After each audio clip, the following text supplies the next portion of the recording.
Thank you. Thank you so much. Thank you. Okay, well, good evening, Seattle, and this remarkable gathering of APT champions. Good evening to all of you. I bring you greetings from Pakistan. What a privilege to be invited by the College of Fellows of APT to have a discussion in this great hall, these lofty ceilings and vaulted, beautiful.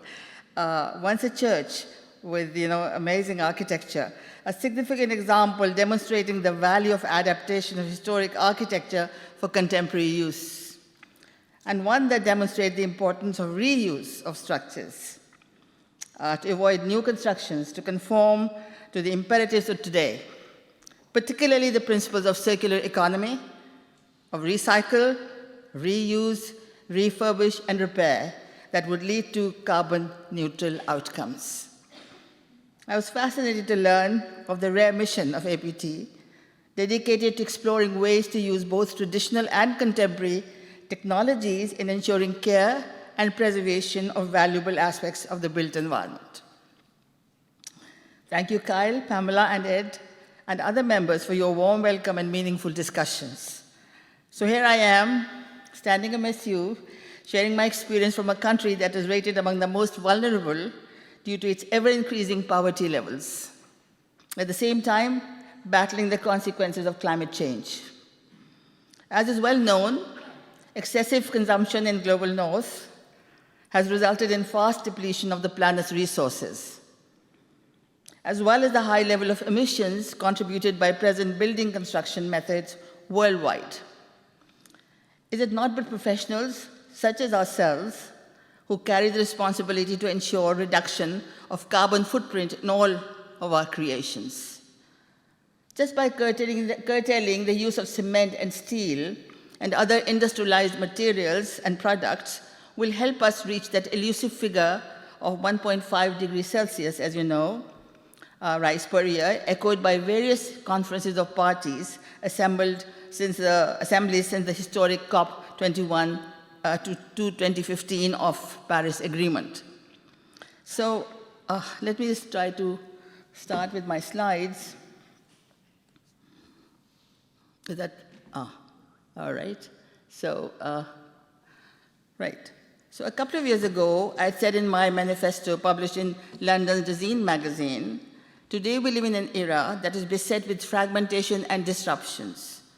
It is a world ravaged by rising poverty levels and increasing disparities, depletion in the Earth's resources, and climate change impact, and also COVID-19, if you recall. Global warming, greenhouse gas emissions, recurring disasters, climate emergencies, and climate migrants, conflict-impelled refugees all over the world, the displaced and the homeless, all require innovative design solutions. The capitalist, industrialized world, such as yours, in the pursuit of wealth and personal gain, tends to turn a blind eye towards a plethora of ills that afflict our societies, and a host of injustices suffered by the weak and the marginalized, again, all over the world. So, we might do well to hark back to the sayings of ancient Greek philosophers, such as Plato, when he says that justice is far more important than the acquisition of wealth, and that excessive wealth disrupts and destroys moral integrity and internal harmony in individuals and societies. Persons such as myself, belonging to the global south, who have seen abject poverty, while 50% of the population lives below the poverty line. I don't think you can even imagine that. It's just that being among the frontline vulnerable states that suffer from recurring disasters, for me, the basis of all development must be good design that incorporates climate resilience for the poorest, for the marginalized.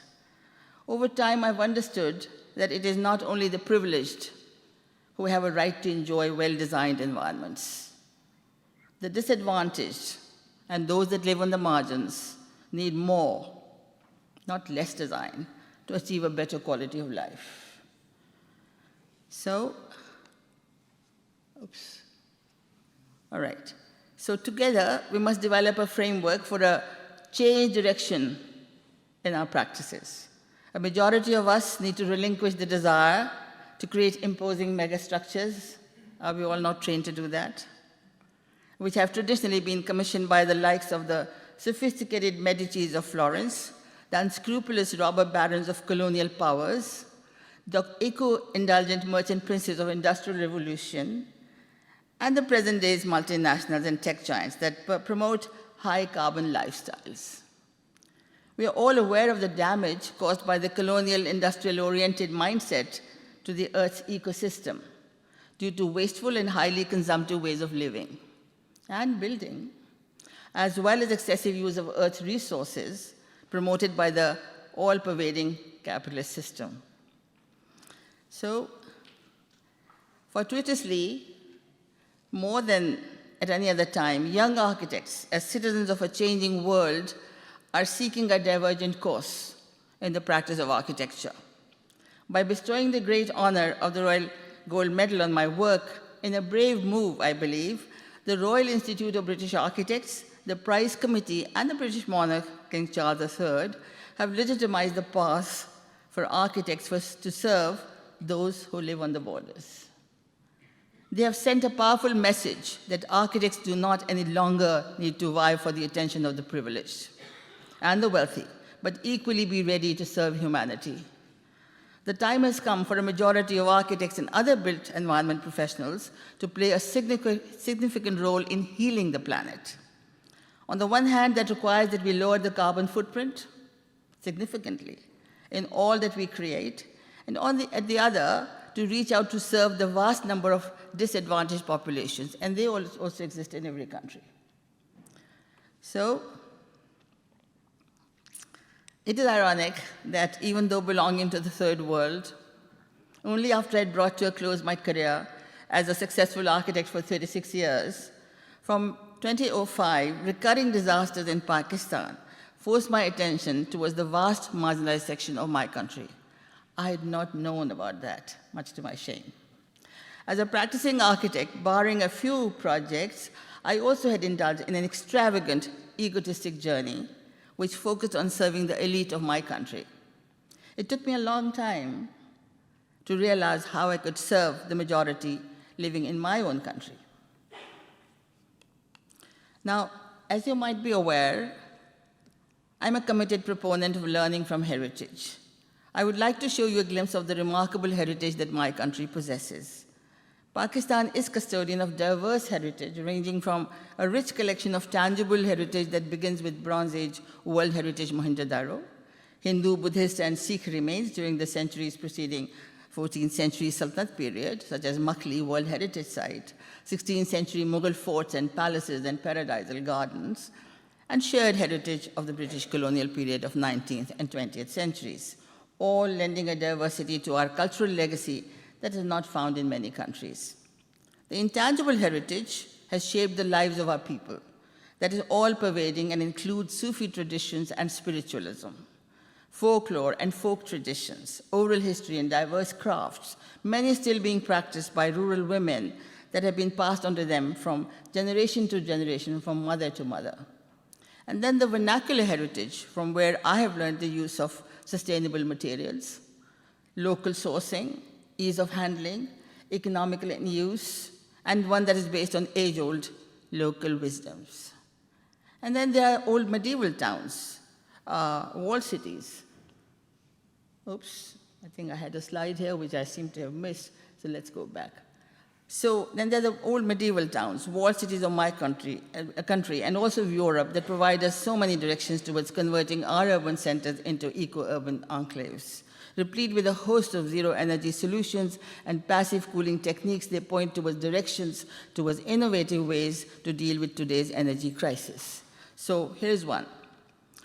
Zero-energy mechanisms for regulating microclimate that reduce energy consumption. Many of the principles are based on natural devices drawn from traditional environments.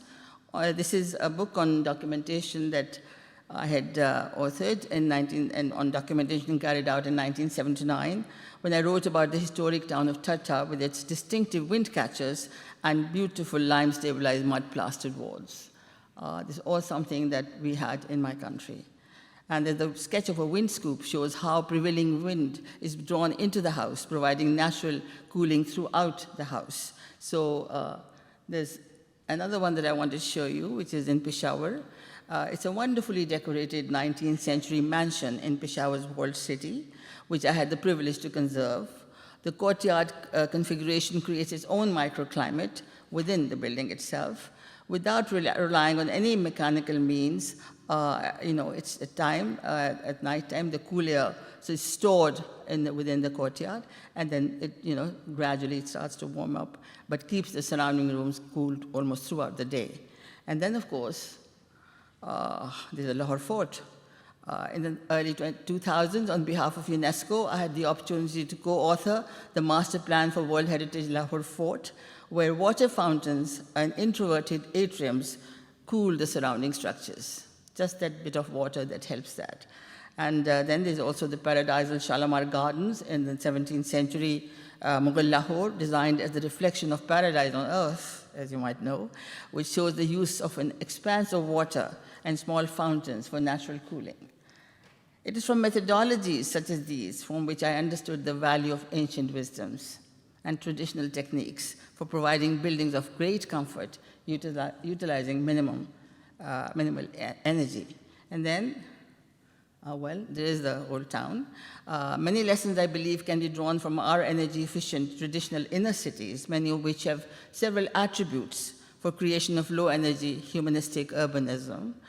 Organic morphology, pedestrian non-vehicular streets, low-rise, medium-density development, mixed 24-hour cycle, zero or low-energy natural cooling, passive solar design of structures, introverted and courtyard formations, subterranean chambers, and so on and so on. There's so much that we can learn. And these are the attributes that can lead our cities toward climate resilience and enable us to help contain emissions to within specified limits. And so many of us, and certainly myself, believe that traditional urbanism is equivalent to ecological urbanism, being responsible for 65 to 70% of greenhouse gas emissions. Our urban centers will remain global warming battlegrounds unless urban professionals devise ways to convert them into climate-resilient cities.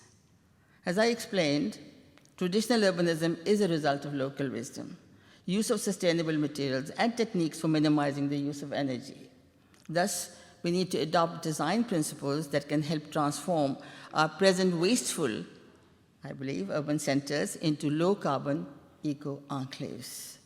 So, for example, creation of compact cities, not urban sprawl models, low-rise, medium-density, mixed-use development, not skyscrapers to keep short distances to work, vehicle-free, walkable enclaves, and giving preference to public transport, greenery and water bodies for transforming urban microclimate, and to prevent the environment from heating up. And this is a phenomenon, I think, being experienced all over the world again, in all urban centers, where you get urban heat islands.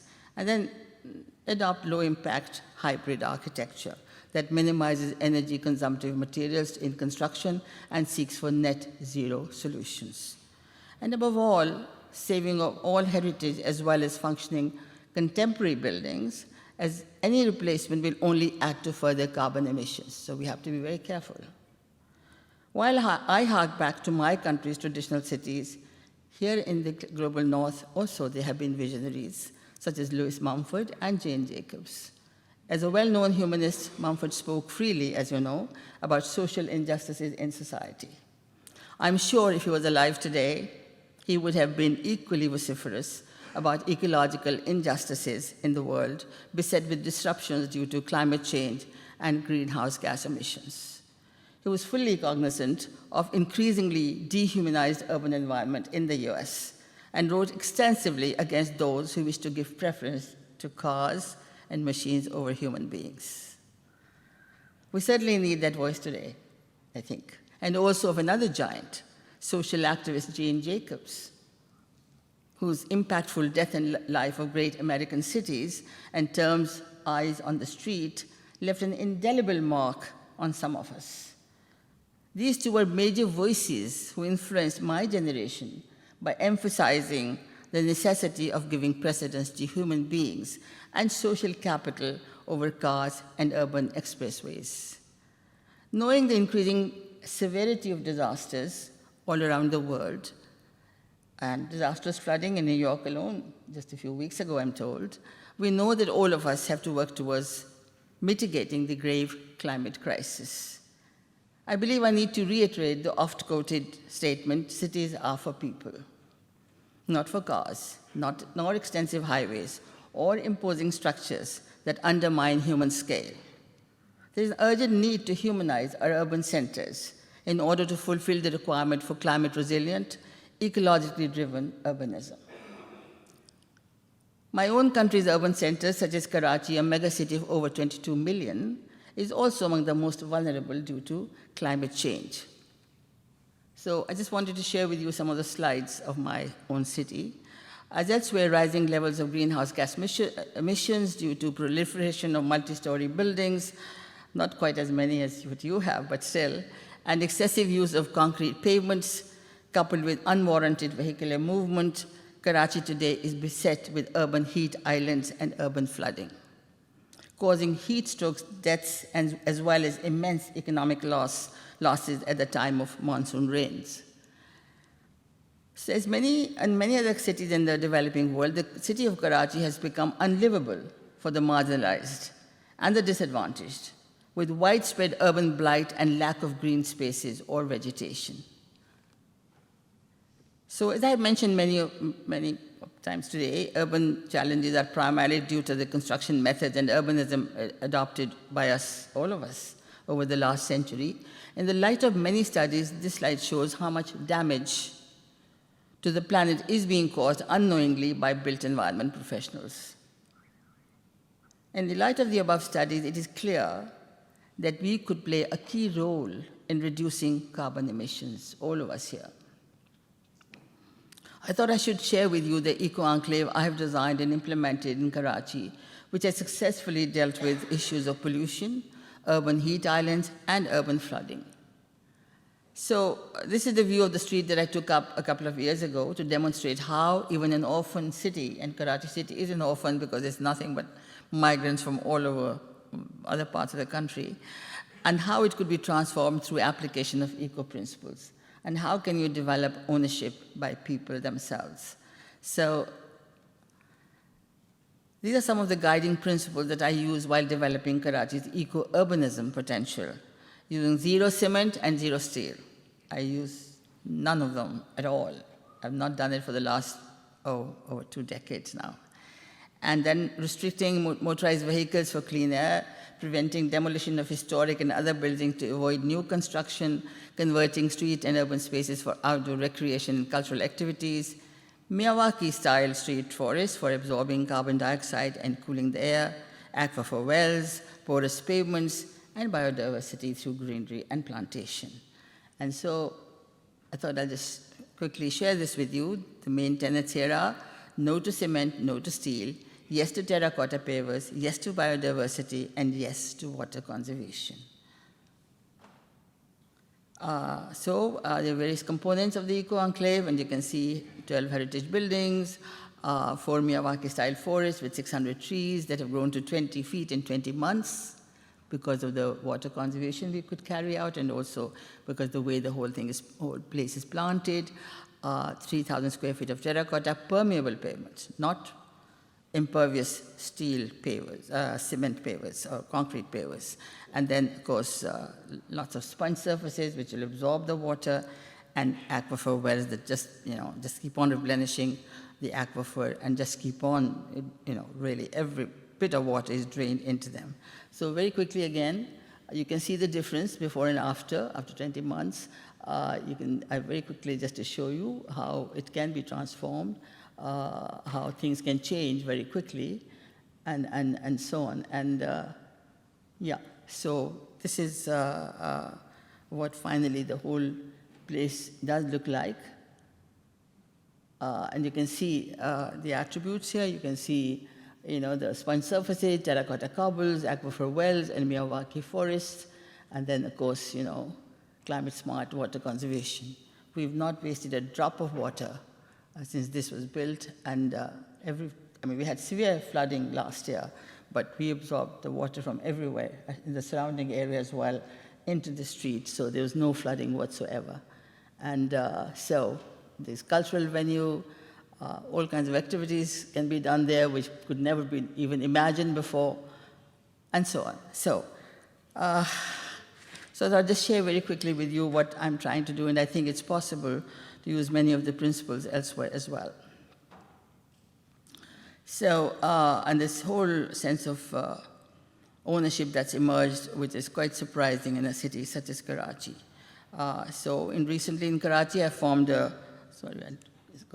go back still. I've formed a climate smart city team consisting of voluntary partners comprising local administration, head of Karachi, state-owned Pakistan State Oil Company, and civil society organization Heritage Foundation of Pakistan, beginning with one large artery into climate resilient kind of urbanism and a neighborhood with the resolve to bring about a new kind of humanistic climate resilient urbanism in the city.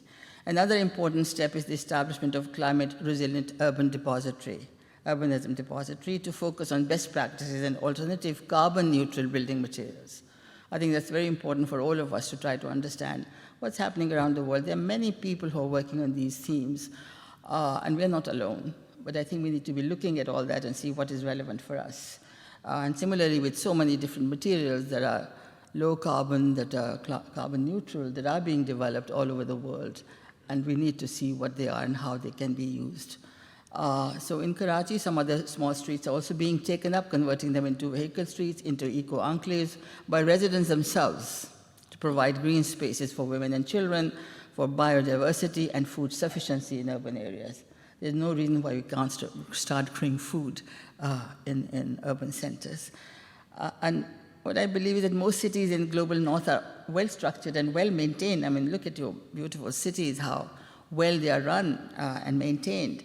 But here too, there's a great need to begin converting vehicular streets more and more into pedestrian streets, as has been done in many places as a result of COVID-19. I mean, Europe, particularly now when you go, it's just amazing. But here too, I've seen in California how much more is happening outdoors now after COVID-19. So in order to maximize the advantage of this trend, they could easily be designed to become eco-enclaves if you were to reduce vehicular streets as much as possible. A combination of zero cement materials in pavements, addition of Miyawaki forests within streets, not elsewhere, but within streets, and then porous pavements, aquifer wells could mitigate formation of urban heat islands and prevent urban flooding. There's no longer any reason for us to make all these stormwater drains and then drain all the water into the sea. We can use every drop of water that comes with the rains and flooding. So this is as much as my eco-urbanism program goes. But second major transforming project that I would like to share with you is rehabilitation of a vast number of displaced populations, the success of which is beholden to community participation, decarbonization techniques, and decolonization of aid. You know, we get a lot of grant and aid, and I don't want it. I want to show we can do without that, which I think is a much better way to go about it. So first, let me give you a glimpse of how I became a humanitarian architect.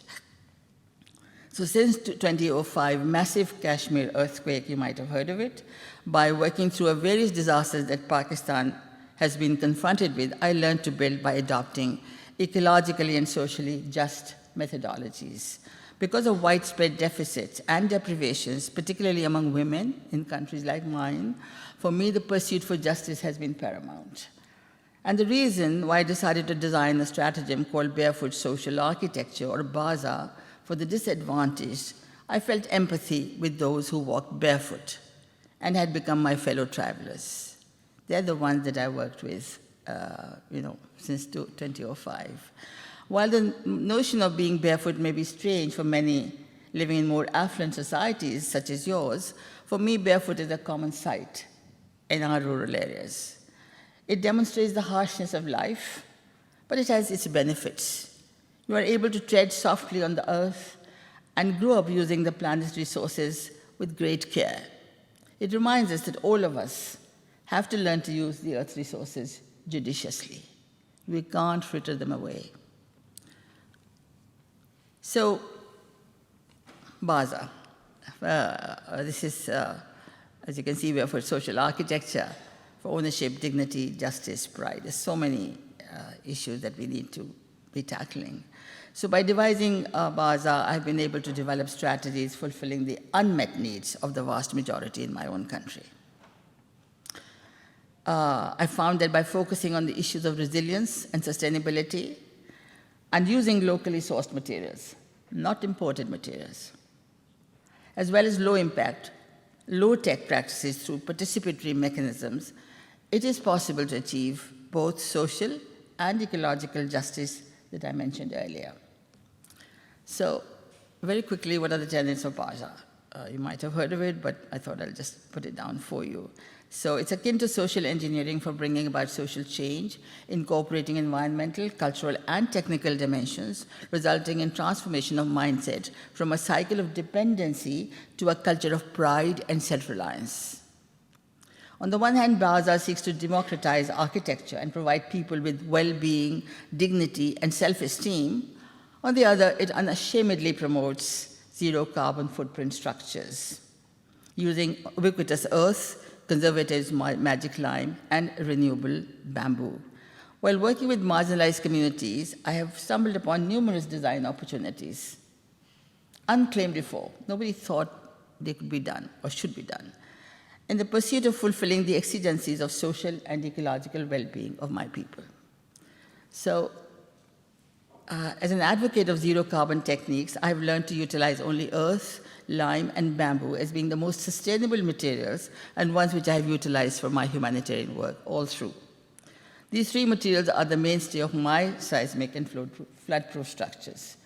Every structure that we build today or we design today are climate resilient. So we can use these very humble, mundane materials for getting really good results. I thought I'll show you this particular slide, the first prototype built after major 2010 floods, which is based on lime brick foundations, earth masonry walls, and bamboo roof joints. And you can see we had built something like 40,000 one-room shelters and became the largest zero-carbon footprint shelter program in the world. And you can see no carbon emissions, etc. Now, interestingly, this project taught me the valuable lesson that in the humanitarian field, we could only achieve such results when funding is at the lowest, or when this funding becomes non-existent. IOM, which is the International Organization for Migration, who became our partner in implementing this, they would never have considered my route of zero carbon unless donor fatigue had set in at the time. There was very little money to go around for humanitarian field. And an economical model was needed to serve the rehabilitation for these millions who had been displaced. And so we got the chance because there was not sufficient funding available anymore.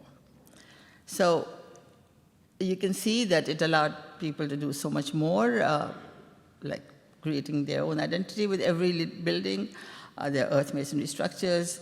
Then you can see this one, which is the Pakistan Chula, with the earthen platform that is self-built by rural women, and really has given life-transforming kind of value like dignity and agency to oppressed women who have no other way to express themselves. So here I want to bring you to this great tragic disaster last year.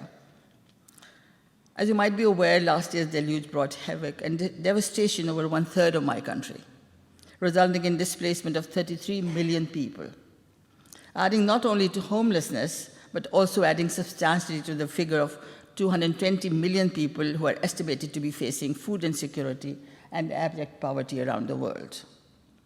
With increasing intensity of disasters as a consequence, today the number of displaced runs into several millions, as you can imagine.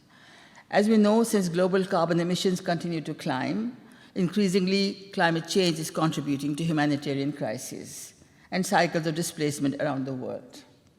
Every year you get disasters everywhere. I mean, Morocco, just a few months ago, Turkey, just last year. I mean, there's just so much that's been going on. So For me, it's paramount that if we wish to repair the planet, simultaneously we should aim for zero poverty. We've got to do that. Otherwise, things will never change. In my view, none of us has a right to sit on any laurels as long as 1 in 10 persons in the world goes hungry every night. This is the state of the world today. At the same time, every disaster is presenting us with the opportunity to aim for zero poverty by creating resilient communities. We can do it through design. It is my belief that my sustainable rehabilitation of millions of those affected can only be met through the decolonization and decarbonization of humanitarian assistance. Most of those engaged in the humanitarian field, I'm sure there are some of you here, that the international colonial charity model, which treats affected communities as victims and is based on handouts and which operates through clusters or silos, has not provided a sustainable solution anywhere in the world. So I put it to you, charity, although in good faith, fosters dependency and robs the receiver of self-esteem.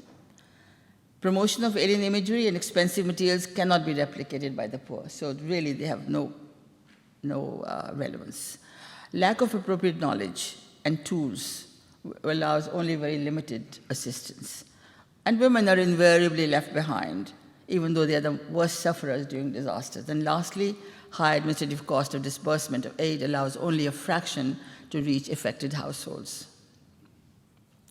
We know that this humanitarianism, which is provided with good intentions by everybody for providing timely assistance to the displaced, is driven by donor contribution.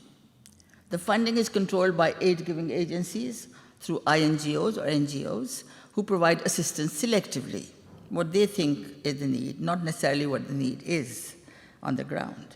However, since human living, in my view, is not carried out in silos or compartments, the majority remain vulnerable while their unmet needs remain fulfilled. We are never able to rise above the adversity that might have hit them. So let's look at what it means to have climate change and what it does to countries like mine. So you can see a whole circle: displacement, loss of lives, food insecurity, vulnerability, everything that you can think about is there because of this. So on a very large scale, households, including women and children, face disease, hunger, and homelessness after every disaster, becoming more vulnerable every time. They never have the time to be able to, or have the resources to rise above. So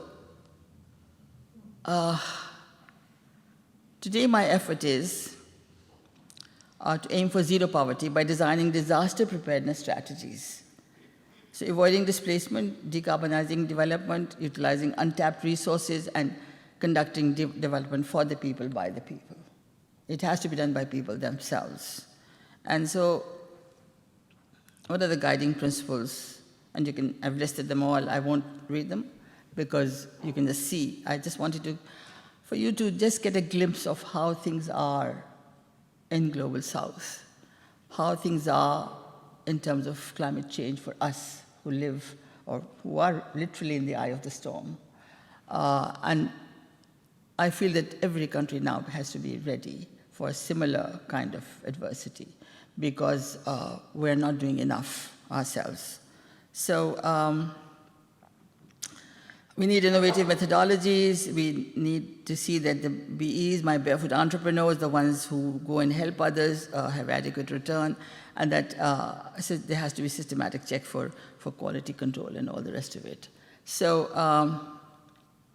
there's something that I've devised, which is Barefoot Resource Economy, economic model, which fosters decolonized development and humanistic humanitarianism, not colonial charity model.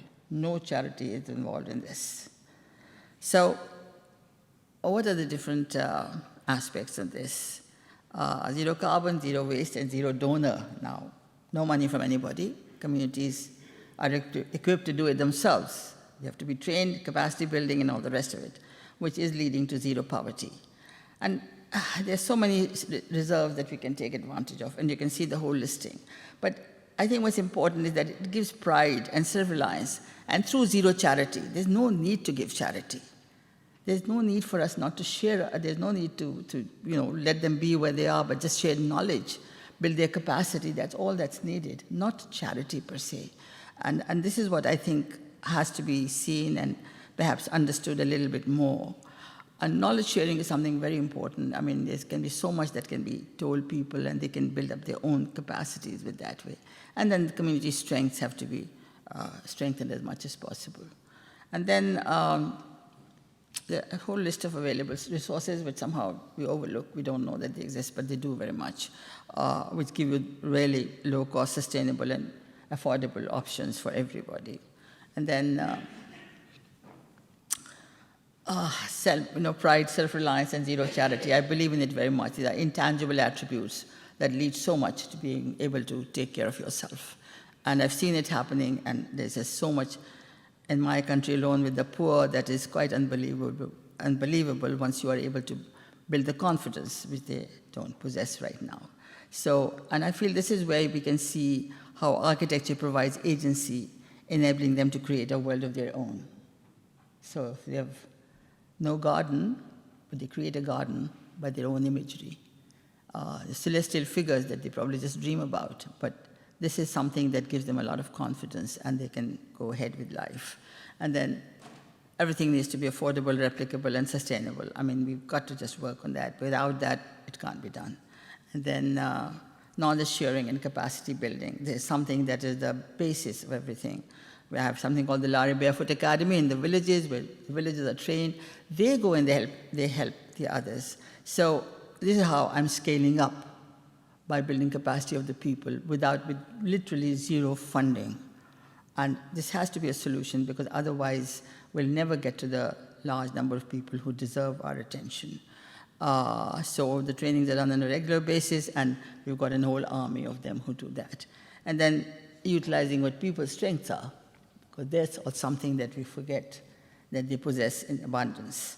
So since the knowledge sharing mechanism is carried out by same kind of people who have been receiving guidance, the learning occurs at a very fast pace compared to what it would be if I went there myself to teach them. So there's a mechanism that's worked extremely well in my country. And so this is a special kind of humanitarianism by the people and for the people, by people themselves. Nobody else needs to go and do it for them. So these are the ones that form the driving force for knowledge sharing and guidance. And then, maximizing community strengths. It is possible to put them all together. They have enough reserves. They are displaced, but they are not disabled. So they can work together very well and start taking care of themselves. And then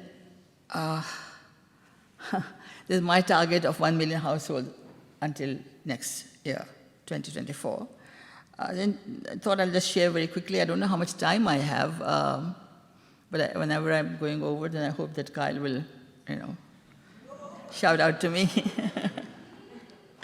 So in September 2023, the issue for me was, what is the strategy we need when at least 3 million are homeless? 3 million families, not people, okay? In addition to displacement, these communities are among 50% of people living below the poverty line in my country. So utilizing the above tenets, I'm pursuing 2 models for sustainable rehabilitation, as you can see. One was holistic model, devised in September 2022. And then since the support for my sustainable model, which only cost $150 to rehabilitate a family, there was insufficient somehow. Not enough people thought, should be done or could be done. So I was compelled to design the zero donor model, I'm very pleased to tell you, in April 2023, in order to pursue my target of rehabilitation of 1 million households in 2 years. I've got to do it one way or the other. So, so you can see the difference, what happens when there's a, this should have been about $150. And so you can see that we could go quite fast. A small investment, you could have, have your stage 1 very quickly, which was, a house, a shelter, a safe shelter, 1-room house, and toilet, and water, and solar power, and everything, and could be done very quickly with food security in 6 weeks, etc. And then there's this is the our sort of stage 1 and 2. within 6 weeks could be done, and we proved that it could be done. And then, of course, this is like another few weeks of stage 3 and 4, flood mitigation, as well as livelihoods and so on. In 20 weeks, they all had become self-sufficient. And then, so basically, you can see this is the kind of housing that came about. It's prefab structures, bamboo structures that can be built very, very quickly, and so on. And then they decorated, so each one is personalized by themselves. And then you can see that within a few months, really, people had a fairly good quality of life and lots of plantation and flood mitigation measures and all the rest of it. So, and so I just thought, these are the kind of, since I had to turn to my zero donor model, I had to see that, we could find a way to get to people as quickly as possible and to create self-sufficient communities. So, so this you can see are the basic principles that I followed. And so, again, the 4 zeros are important, and then the mission and the sustainability principles, as you can see, they're the guiding factors that propel the zero donor model and how it's taken off. So this is providing me all important aspects that I mentioned earlier, but time is taking a little longer for them to pursue it because it's all their own resources that are being used. And so barefoot resource economics and maximizing the barefoot ecosystem. So I found that we could build capacities of affected people very quickly, enabling them to rise above adversity, in the process achieving self-sufficiency. I think that's the key word. How do we make them self-sufficient so you don't have to keep on investing again and again?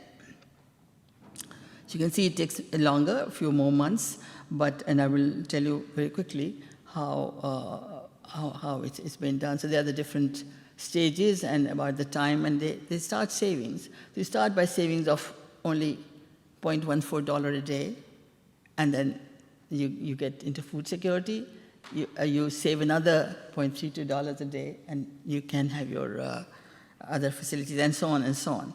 And then, so who are the people then who do this? So these are change makers.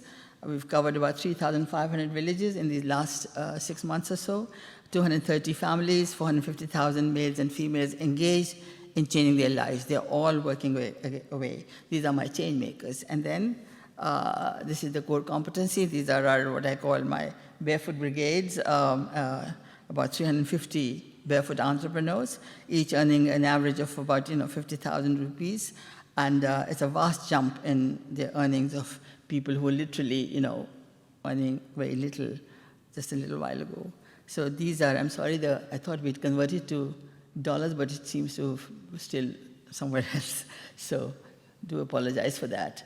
And then this is the kind of human resource for self-building. As you can see, there are the trainings that are going on. This kind of, human resource that is there for self-building. There's plenty of it there, all kinds of people, all kinds of expertise is there. There's, all these local and natural resources that exist, and so many there that we can take advantage of, even though it's a poor country, but we have unlimited natural resources which have been overlooked, and so we just need to use that. And then, of course, waste as a resource is another element that has been overlooked, and we have just so much waste everywhere in my country. So it's a matter of just mobilizing all of it, putting it all together, and being able to make affordable structures and affordable ways of living. And then, as I said, there are these community strengths. So much is there, again, in terms of they have generosity, they have cooperation, there's empathy and compassion, there's all this kind of attributes that lead you to become self-reliant, and readiness to learn, and then desire to achieve improved lifestyles, and expertise is always welcome. They want to learn, they want to improve their lives, they don't want to stay in that state. So, and then what I call intangible reserves, you can see all of it that exists within these communities, whether it's traditional skills or it is innovations, innovative use of carbon, of local materials, and so on and so on. There's just so much there. And then I always try to put women in the lead. They are my real kind of heroes because they're the ones who take everything forward. It doesn't mean that we marginalize men, but men are equally engaged with the work, but it's women who lead because then they're the ones who have everything at stake. And so it does well. Very quickly, this is my, the zero donor one-room house model, which is built by people's own financing, just by building their capacity to be able to build. And it's very, very inexpensive the way it's designed, but it's very strong. It's flood resilient, and it uses local resources. And you can see that within $22 per unit, it can be built. So it's affordable.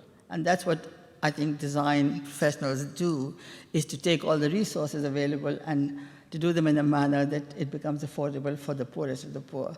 And I think this is one thing that where design comes in very useful. If you're a good designer, I think you can do pretty well that way.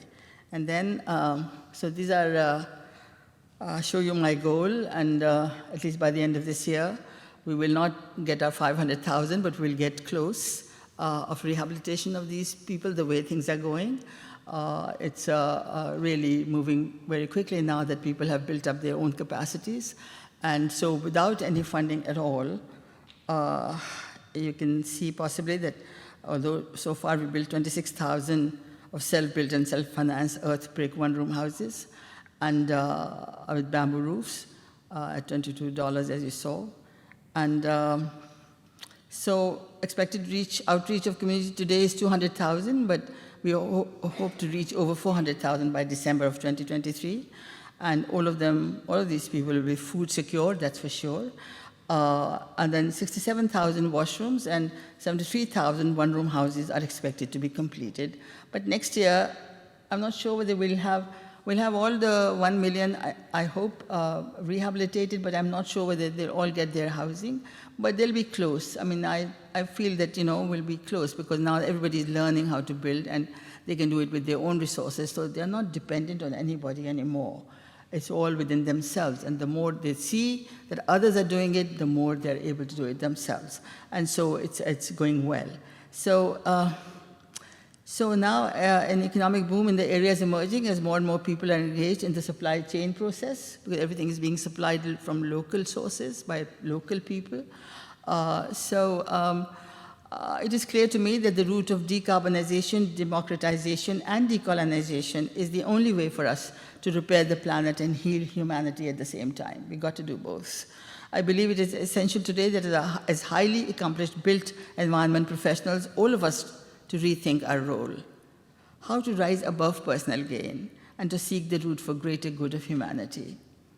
Also, as a group of well-organized body of professionals, as you all are, I urge you to reflect how to influence universities, the building and corporate sector, as well as powerful professional institutions such as AIA, I believe, who are present and are the supporters of this conference, RIBA, the Royal Institute of British Architects, CA, Commonwealth Association of Architects, and UIA, we all know, to expand the scope of professional education to include other fields related to climate resilience, community engagement, eco-urbanism, and humanitarian assistance, to create architectural engineering incubators within universities for supporting young professionals to pursue diverse fields. I think we need to open up the profession for many other ways of practice, and only the older people and the generation and influential generation such as yourselves can actually do that for our young professionals. And also, what would be wonderful if there was sort of pro bono wings in architectural engineering professions as the legal profession does. I think that could help a lot for the young people to find their own bearing as to what they can do, which will be more relevant to society. So I'll leave you with the last slide. Implement 4 zeros: zero carbon, zero waste, zero donor, like I do, leading to zero poverty, for saving the planet and saving humanity through humanistic humanitarianism using barefoot resource economic model. Thank you very much. Thank you for your patience.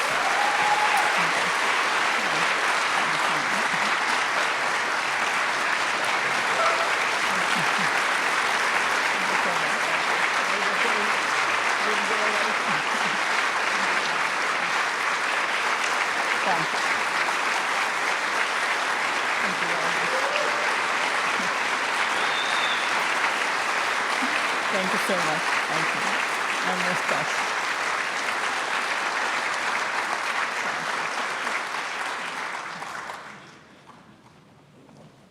Take a few questions. Okay. Sure, sure. So we have time for some questions.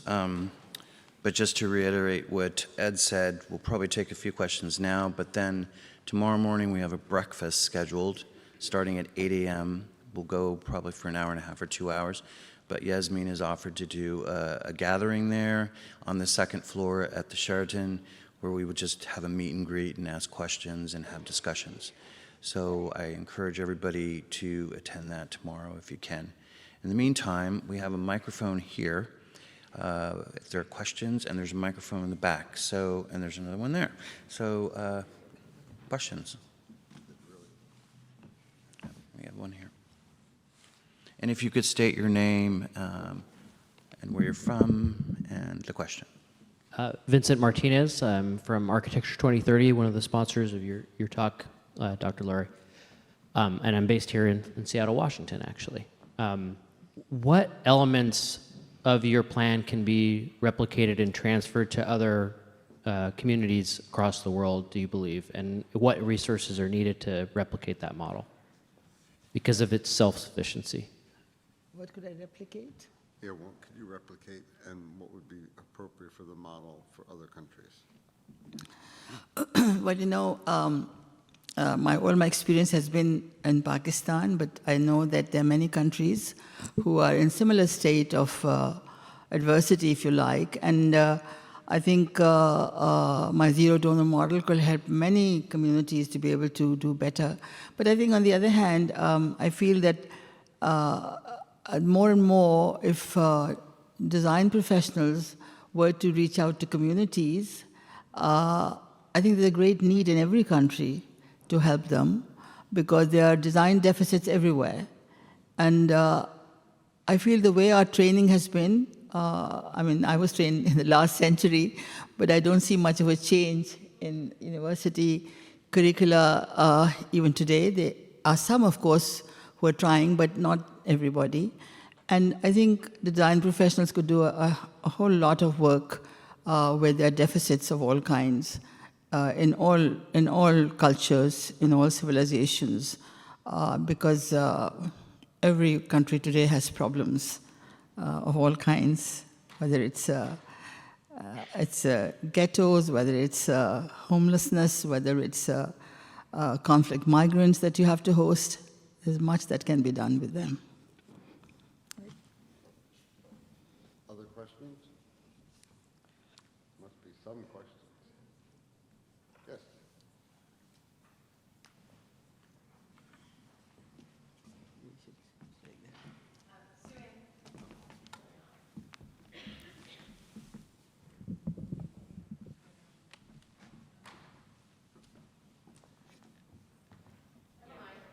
You want to stand up?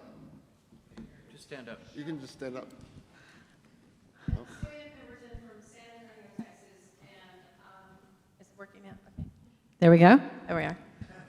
Have you found resistance on looking at the natural materials? I've done work in Mexico, working in Adobe and things, but there's this kind of thought that cement is better, that concrete is better, and that they shouldn't be using earth.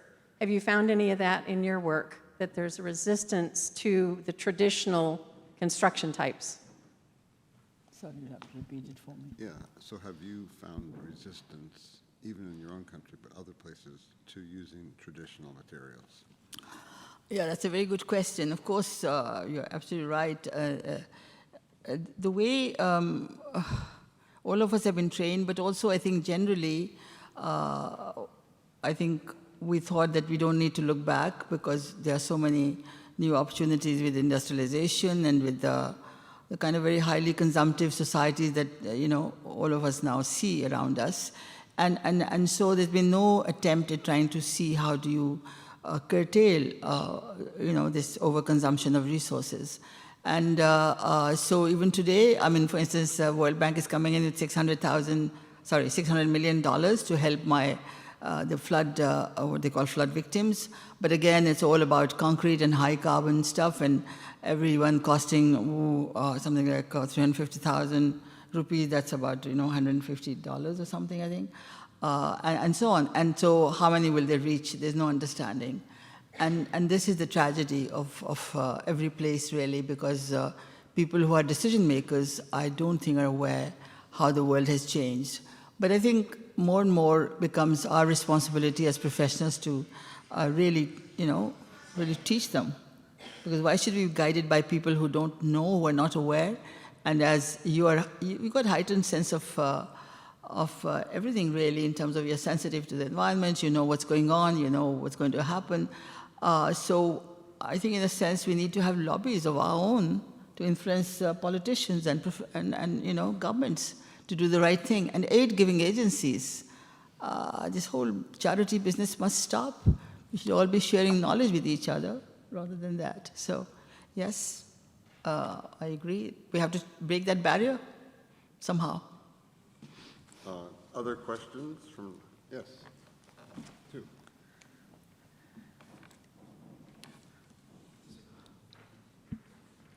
Hi, Joe Shookman. I'm from Reading, Pennsylvania, and I work with FEMA. I can't hear. Sorry, Joe Shookman. I'm from Reading, Pennsylvania, and I work with FEMA. I'm curious to know, what is the reaction from local governments and the national government in Pakistan as to what you're trying to do?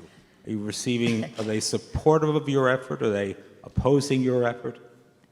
Yeah, that's a very interesting question, yes. I feel in countries like mine, where there's a very lax governance, where there's a high level of, I don't know, all kinds of things that should not be. I think as professionals, we have to find our ways to bypass everybody and to do the right thing.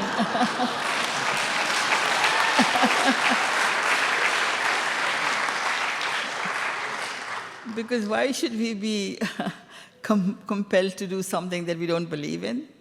And if we believe in, why should not we, fight for it? And so, what I do is I find if there's injustice, I'll go and see how I can fix it through for my design capabilities. I'm not fighting a war. I'm not fighting with anybody. There's no conflict. But I don't think I need to depend on sources that will not be there.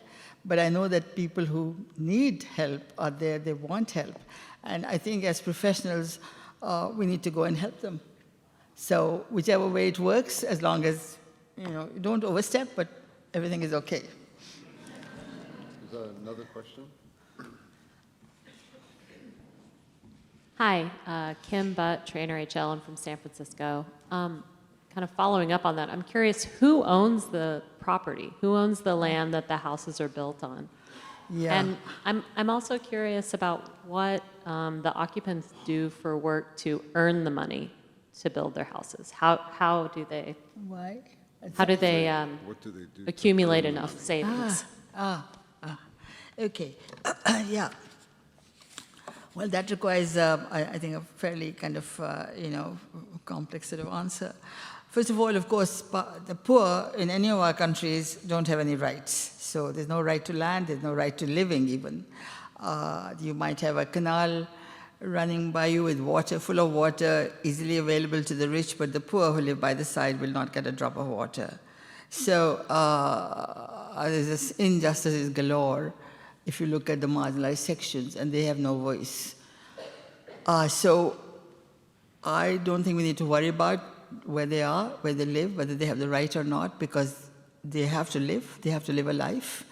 And most of the time, because they're useful in some way to the rich, so they don't really disturb them. I mean, that's what I've seen in my life, and I feel that I can take advantage of that. So really a matter of taking advantage wherever you can find the way to go in. And so, and the second question was, I'm sorry? The second part? Not sure. You remember how to say it? Let's do this. Second part was? Oh, well, say that. Oh, that's right. How do they earn their money? Well, As you see, my job is to look at what their earnings could be or where they could, could be their savings really. So one of the things we do is to start telling women how to start saving.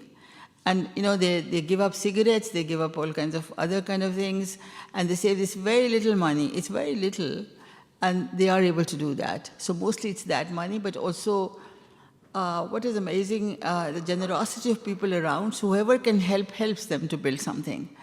And because if I can make them all affordable and make them so economical, then it is possible, it's within their reach. And that's what I'm trying to do, that we get everything within the reach of the poor. So they don't have to rely on much else except to save. And they do get from time to time some kind of labor work or whatever, because there's not much happening in the area which was devastated. But a little bit of work might be available to men. And so women are the ones who are really putting in a lot of effort, but also men are also really working very hard.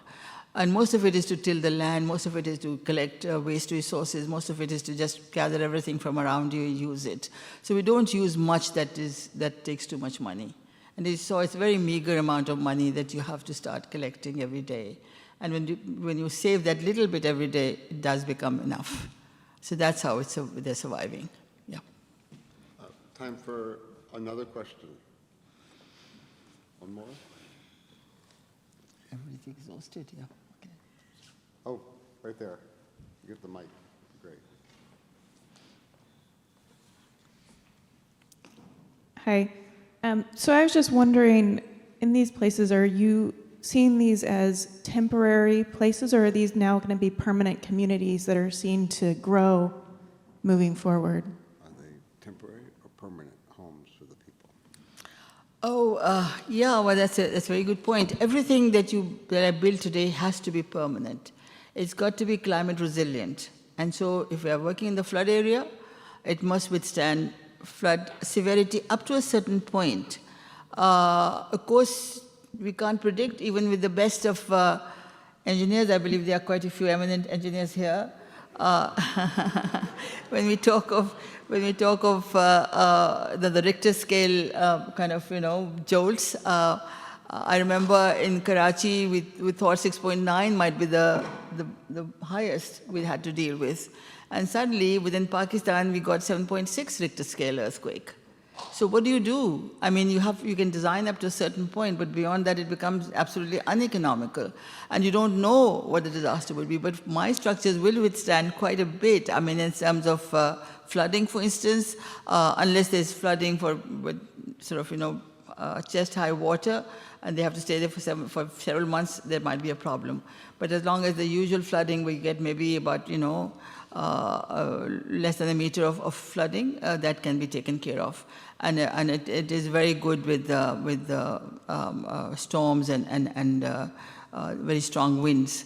But I don't know, for the time being, I think for the foreseeable future, the ones that we are building are fine. I would not do the same where the flood has been there for months. Then I would use stilts and other means. But I've had structures built with bamboo on stilts where the water had stayed for 2 months and they were fine. They stayed well. So we have to design for permanence, not for it's not temporary. They can't be. Too much effort has gone into them by people themselves, right? So I've got two notes for housekeeping. One is, remember tomorrow morning at 8, Dr. Lari would like to have as many young people, young people as possible. So if there are young people who are not at tonight's lecture, please bring them to the 8 a.m.